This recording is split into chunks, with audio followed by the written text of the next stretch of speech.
Hi, I'm Teddy Burriss, your LinkedIn strategist, trainer, and coach. And the question I got asked this morning is, Teddy, tell me about the LinkedIn SSI score.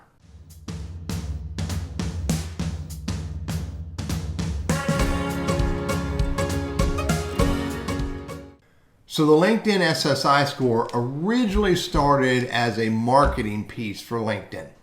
And primarily as they tried to sell Sales Navigator subscriptions.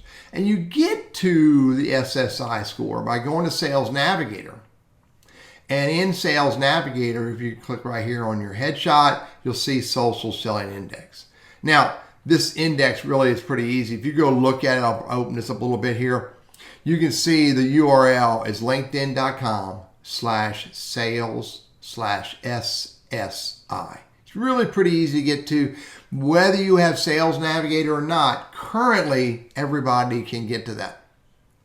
So let's talk about the key pieces of the LinkedIn Social Selling Index.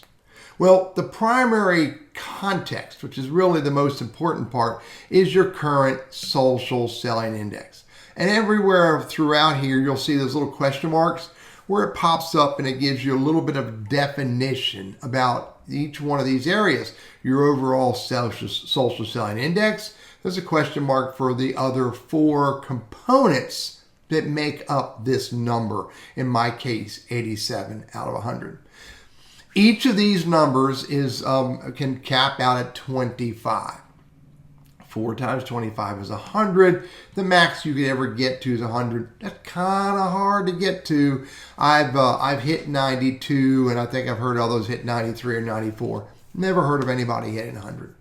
Primarily because a part of this is called gamification, which is to encourage us to go a little further, to try a little harder in these 4 components of the score. Component number 1. Component number 1 is establishing your professional brand.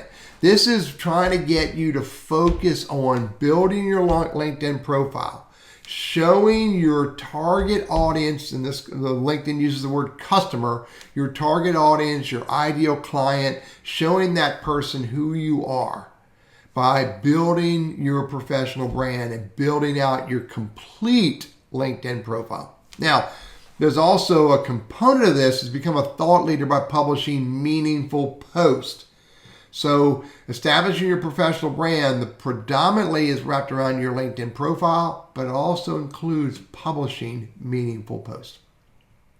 The second component is finding the right people. This is all about identifying your best prospects, identifying your ideal client, identifying your target audience, and then finding ways to connect with them. And when you connect with the right people, typically focus on a very specific group of people, then you move this number up and make it grow. For me, that's hard to do because my ideal client is a sales leader, sales professional. The VP of sales, the VP of sales and marketing, et cetera, et cetera. But I also connect with a lot of people who are unemployed because I'm also a career coach on the side. This next number is engage with insights. This is all about finding and sharing what LinkedIn calls conversation-worthy updates to create and grow relationships. When you share meaningful content relevant to who you are and what you do that gets engaged on, it moves this number up. This is probably one of the hardest metrics of the SSI to move up because it requires more time to find and share the right content that gets engaged on. And the 4th number is building relationships. This is all about strengthening your network and connecting with the right people and establishing trust, respect, and like. One of the measures we used to say about this was all about connecting deeply, broadly, widely, all around your LinkedIn network, around your ideal client. The deeper you are connected, the more connected you are to these individuals, the more this number moves up. Now, these are 4 important components which make up your SSI score. But these are not the only things that you should be measuring if you're measuring the value of using LinkedIn. You should also measure how many profile views do you get in a 90-day period, and are you being viewed by the right people? You should also view the size of your LinkedIn network, and are you purposely connecting, most importantly, with the right people? You should also pay attention to, are you showing up in LinkedIn searches and from the right people with the right keywords? There's a lot of different metrics to pay attention to. Your social selling index is not the only metrics to pay attention to. Now, there's a couple other numbers on here that everybody's concerned about, and I tell you not to spend a lot of time worrying about that. And that is, if you're using LinkedIn Team or LinkedIn, Sales Navigator Enterprise, how many people in your team, how do you rank compared to them? I don't worry a lot about that.